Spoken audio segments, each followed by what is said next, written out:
Ang Experimental Advanced Superconducting Tokamak o Artificial Sun ng China ay isang device na gumagamit ng fusion method. Ang proyektong ito ay nagkakahalaga ng $893 million at kinabibilangan ng daan-daang scientists at engineers. Para sa nuclear fusion, napakatinding init ang kailangan ng hydrogen atoms para mapagsama ang mga ito at maging helium.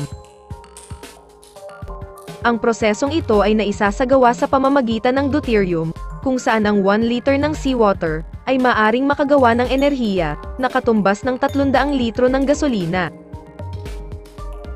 Ito rin ay mas ligtas na paraan kaysa nuclear fission at hindi nagdudulot ng malaking nuclear waste. Ang HL2M tokamak ay gumagamit ng magnetic fields para mapanatili ang hot gas hanggang makabuo ito ng plasma na umaabot sa temperatura na 150 million degrees Celsius o 10 beses na mas mainit sa araw. Ang nuclear fusion reactor na ito ay inaasahang makapagbibigay ng unlimited clean energy sa abot-kayang halaga.